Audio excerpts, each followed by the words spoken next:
ಒಂದು team world champion ಆಗಿದ್ರು ಕೂಡ ಇಂಥ ಪರ್ಫಾರ್ಮೆನ್ಸಸ್ ಕೊಡೋದು ನಂಬೋಕೆ ಆಗಲ್ಲ. ನಿನ್ನೆ ಇಂಡಿಯಾ ವರ್ಸಸ್ ಇಂಗ್ಲೆಂಡ್ 30-20 ನೋಡಿದ್ರೆ ಆನ್ಸರ್ ತುಂಬಾ ಕ್ಲಿಯರ್ ಸಿಗುತ್ತೆ. ಇಂಗ್ಲೆಂಡ್ ಇಂಡಿಯಾನ ಜಸ್ಟ್ ಡಿಫೀಟ್ ಮಾಡಿಲ್ಲ, ಕಂಪ್ಲೀಟ್ ಡಾಮಿನೇಟ್ ಮಾಡ್ತು. ಮ್ಯಾಚ್ ಮುಗಿದ್ಮೇಲೆ ಎಲ್ರು ಒಂದೇ ಕ್ವಶನ್ ಕೇಳ್ತಾ ಇದ್ರು, ಇಂಡಿಯಾ ನಿಜವಾಗ್ಲೂ ಇಷ್ಟು ವೀಕ್ ಪರ್ಫಾರ್ಮೆನ್ಸಸ್ ಯಾಕೆ ಕೊಡ್ತು? ಹಾಗಾದ್ರೆ ಈ ಡಿಫೀಟ್ಗೆ ಬಿಗ್ಗೆಸ್ಟ್ ರೀಸನ್ ಏನು? ಜೋಫ್ರಾ ಆರ್ಚರ್ ಅವರ ಬೌಲಿಂಗ್ ಮ್ಯಾಜಿಕಾ ಅಥವಾ ಇಂಡಿಯಾ ಬ್ಯಾಟಿಂಗ್ ಫೇಲ್ಯೂರಾ? ಬನ್ನಿ ಈ ಕಂಪ್ಲೀಟ್ ಮ್ಯಾಚ್ ಸ್ಟೋರಿನ ಡೀಟೇಲ್ ಆಗಿ ನೋಡೋಣ. ನಿಮ್ಗೆ ಕ್ರಿಕೆಟ್ ಬಗ್ಗೆ ಆನೆಸ್ಟ್ ಕನ್ನಡ ಅನಾಲಿಸಿಸ್ ಬೇಕು ಅಂದ್ರೆ ಇವಾಗಲೇ ಚಾನಲ್ನ ಸಬ್ಸ್ಕ್ರೈಬ್ ಮಾಡಿ ಮತ್ತು ಬೆಲ್ ಐಕನ್ನ ಪ್ರೆಸ್ ಮಾಡೋದು ಮರಿಬೇಡಿ, ಯಾಕಂದ್ರೆ ಕ್ರಿಕೆಟ್ ರಿಲೇಟೆಡ್ ವಿಡಿಯೋಸ್ ಈ ಚಾನಲ್ನಲ್ಲಿ ಬರ್ತಾ ಇರುತ್ತೆ. So don't forget to subscribe this channel and video ಇಷ್ಟ ಆದ್ರೆ ಲೈಕ್ ಕೂಡ ಕೊಡಿ. ಮ್ಯಾಚ್ ಶುರು ಆಗುವ ಮುಂಚೆ ಇಂಡಿಯಾ ಮೇಲೆ ತುಂಬಾ ಪ್ರೆಷರ್ ಇತ್ತು. ಸೀರೀಸ್ ಆಲ್ರೆಡಿ ಕೈಯಿಂದ ಹೋಗ್ತಾ ಇತ್ತು. ಈ ಮ್ಯಾಚ್ ಗೆಲ್ಲದೇ ಇದ್ರೆ ಕಮ್ ಬ್ಯಾಕ್ ಮಾಡೋದು ತುಂಬಾ ಕಷ್ಟ. ಅದಕ್ಕೆ ಈ ಮ್ಯಾಚ್ ಇಂಡಿಯಾಗೆ ನಾರ್ಮಲ್ T20 ಅಲ್ಲ, almost do or die situation ತರ ಇತ್ತು. ಟಾಸ್ ಗೆದ್ಮೇಲೆ ಇಂಡಿಯಾ ಬೌಲಿಂಗ್ ಚೂಸ್ ಮಾಡ್ತು. ಸ್ಟಾರ್ಟಿಂಗ್ ನೋಡಿದ್ರೆ ಪ್ಲಾನ್ ಕರೆಕ್ಟ್ ಅನ್ಸ್ತಿತ್ತು. ಆದ್ರೆ ಇಂಗ್ಲೆಂಡ್ ಬ್ಯಾಟ್ಸ್ಮನ್ ಸ್ಟಾರ್ಟಿಂಗ್ ಅಲ್ಲಿ ಈಸಿ ಬೌಂಡ್ರೀಸ್ ಹೊಡಿತಾ ಇರ್ಲಿಲ್ಲ. ಪಿಚ್ ನಲ್ಲಿ ಸ್ವಲ್ಪ ಬೌನ್ಸ್ ಮತ್ತು ಬೌಲರ್ಸ್ಗೆ ಸ್ವಲ್ಪ ಹೆಲ್ಪ್ ಸಿಗ್ತಿತ್ತು. ಆದ್ರೆ ಕ್ರಿಕೆಟ್ ಅಲ್ಲಿ ಮೊಮೆಂಟಮ್ ಚೇಂಜ್ ಆಗೋಕೆ ಜಾಸ್ತಿ ಟೈಮ್ ಬೇಕಾಗಿಲ್ಲ. ಜಾಸ್ ಬಟ್ಲರ್ ಕ್ರೀಸ್ಗೆ ಬಂದ ತಕ್ಷಣ ಇಂಗ್ಲೆಂಡ್ ಇನ್ನಿಂಗ್ಗೆ ಸ್ಪೀಡ್ ಕೊಟ್ರು. ದೊಡ್ಡ ಇನ್ನಿಂಗ್ಸ್ ಬಂದಿಲ್ಲ ಅಂದ್ರೂ ಕೂಡ ಅವರ ಅಗ್ರೆಸಿವ್ ಇಂಟೆಂಟ್ ಇಂಗ್ಲೆಂಡ್ಗೆ ಕಾನ್ಫಿಡೆನ್ಸ್ ಕೊಡ್ತು.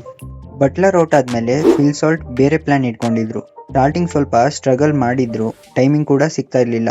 ಆದ್ರೆ ಸೆಟ್ ಆದ್ಮೇಲೆ ಕಂಪ್ಲೀಟ್ಲಿ ಬೇರೆ ಬ್ಯಾಟ್ಸ್ಮನ್ ತರ ಆಡೋಕೆ ಶುರು ಮಾಡಿದ್ರು. ಲೂಸ್ ಬಾಲ್ಸ್ ನ ಬೌಂಡ್ರಿಗೆ ಕಳಿಸ್ತಿದ್ರು ಮತ್ತೆ ಪ್ರೆಷರ್ ಬಂದಂಗೆಲ್ಲ ಸಿಕ್ಸ್ ಹೊಡಿತಿದ್ರು.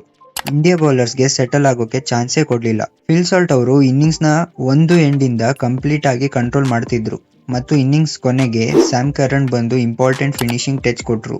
ಫಾಸ್ಟ್ ರನ್ ಸ್ಕೋರ್ ಮಾಡಿ ಇಂಗ್ಲೆಂಡ್ ಸ್ಕೋರ್ ನ 200 ಕ್ರಾಸ್ ಮಾಡಿಸಿದ್ರು.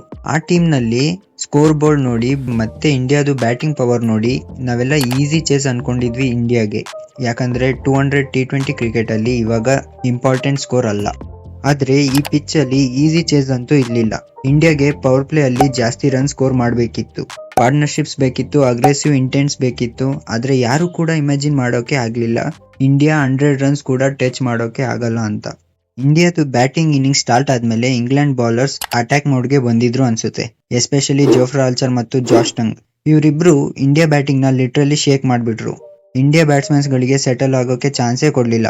ಸ್ಕೋರ್ ಬೋರ್ಡ್ ನೋಡ್ತಾ ನೋಡ್ತಾ ಇಂಡಿಯಾ ಪವರ್ ಪ್ಲೇ ಮುಗಿಯೋಷ್ಟ್ರಲ್ಲೇ 5 ವಿಕೆಟ್ಸ್ ಕಳ್ಕೊಂಡಿದ್ರು. ಆ ಮೂಮೆಂಟ್ ಅಲ್ಲೇ ಇಂಗ್ಲೆಂಡ್ ಮ್ಯಾಚ್ ನ ಗೆದ್ಬಿಡ್ತು.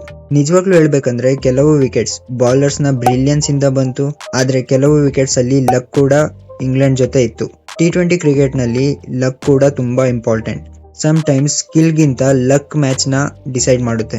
ಪವರ್ ಪ್ಲೇ ಮುಗಿದ್ಮೇಲೆ ಇಂಡಿಯಾ ಇನ್ನಿಂಗ್ಸ್ ರೀಬಿಲ್ಡ್ ಮಾಡ್ಬೇಕಿತ್ತು.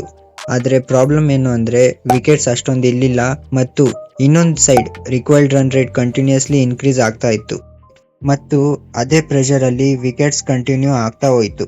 ಇಂಗ್ಲೆಂಡ್ ಬೌಲರ್ಸ್ ನೋಡಿದ್ರೆ ಕಾನ್ಫಿಡೆನ್ಸ್ ಹೈ ಆಗ್ತಾ ಹೋಗ್ತಿತ್ತು, ಎಸ್ಪೆಷಲಿ ಜೋಫ್ರಾ ಆರ್ಚರ್ ಅವ್ರದ್ದು.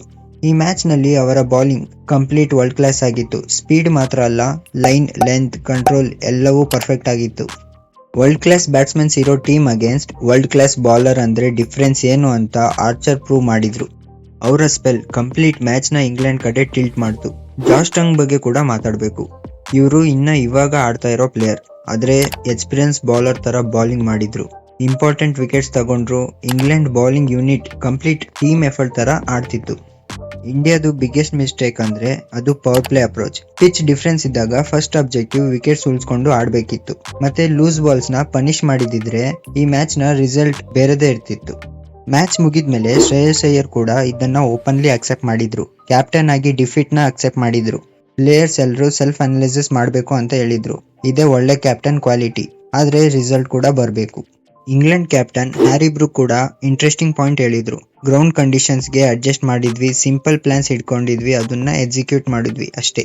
ಅಂದ್ರೆ ಇಂಗ್ಲೆಂಡ್ ಬ್ಯಾಟಿಂಗ್ ಮತ್ತು ಬೌಲಿಂಗ್ ಎರಡು ಡಿಪಾರ್ಟ್ಮೆಂಟ್ಸ್ ನಲ್ಲೂ ಕಂಡೀಷನ್ಸ್ ನ ಬೆಟರ್ ಯೂಸ್ ಮಾಡಿದ್ರು. ಓವರ್ ಆಲ್ ನೋಡಿದ್ರೆ ಇಂಗ್ಲೆಂಡ್ ಜಸ್ಟ್ ಮ್ಯಾಚ್ ಗೆಲ್ಲಿಲ್ಲ, ಕಂಪ್ಲೀಟ್ ಡಾಮಿನೇಟ್ ಮಾಡ್ತು. 125 ರನ್ಸ್ ಇಂದ ವಿಕ್ಟ್ರಿ ತಗೊಳ್ಳೋದು ಅದು ಇಂಡಿಯಾ ವಿರುದ್ಧ ತುಂಬಾ ಕಷ್ಟ. ಆದ್ರೆ ಇಂಗ್ಲೆಂಡ್ ಮಾಡಿ ತೋರಿಸಿದೆ. ಇಂಡಿಯಾಗೆ ಇದು ಬಿಗ್ಗೆಸ್ಟ್ ಡಿಫೀಟ್ ಅಂತ ಹೇಳ್ಬಹುದು. ಇವಾಗ ಸೀರೀಸ್ ನೋಡಿದ್ರೆ 5 T20 ಸೀರೀಸ್ ಅಲ್ಲಿ ಫಸ್ಟ್ T20 ರೇನ್ ಇಂದ ವಾಶ್ ಔಟ್ ಆಯ್ತು ಮತ್ತು 2ನೇ ಮತ್ತು 3ನೇ T20 ಇಂಗ್ಲೆಂಡ್ ಗೆಲ್ತು.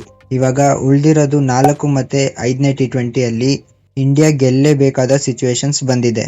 ಇಲ್ಲ ಅಂದ್ರೆ ಸೀರೀಸ್ ಸೇವ್ ಮಾಡೋದು ತುಂಬಾ ಕಷ್ಟ. ಈ 2 ಮ್ಯಾಚಸ್ ಕೂಡ ಗೆದ್ರೆ ನನ್ನ ಪ್ರಕಾರ ಟೈ ಆಗ್ಬೋದು ಅಷ್ಟೇ. ನಿಮ್ಮ ಏನು ಒಪಿನಿಯನ್ ಇದೆ, ನೀವೇನು ಯೋಚಿಸ್ತೀರಾ ಇದನ್ನ ಕಮೆಂಟ್ ಸೆಕ್ಷನ್ ನಲ್ಲಿ ಹೇಳಿ. ವಿಡಿಯೋ ಇಷ್ಟ ಆದ್ರೆ ಲೈಕ್ ಮಾಡಿ, ಮತ್ತೆ ಹೇಳ್ತೀನಿ ಸಬ್ಸ್ಕ್ರೈಬ್ ಮಾಡಿ, ಯಾಕಂದ್ರೆ ಕ್ರಿಕೆಟ್ ರಿಲೇಟೆಡ್ ಇಂಟ್ರೆಸ್ಟಿಂಗ್ ವಿಡಿಯೋಸ್ ಬರ್ತಾ ಇರುತ್ತೆ ಈ ಚಾನಲ್ ನಲ್ಲಿ. ನಾನು ದಿ ಕ್ರಿಕೆಟ್ ಟೂನ್ ಸಿಗೋಣ ನೆಕ್ಸ್ಟ್ ವಿಡಿಯೋನಲ್ಲಿ. ಅಂಟಿಲ್ ದೆನ್ ಟೇಕ್ ಕೇರ್, ಜೈ ಹಿಂದ್.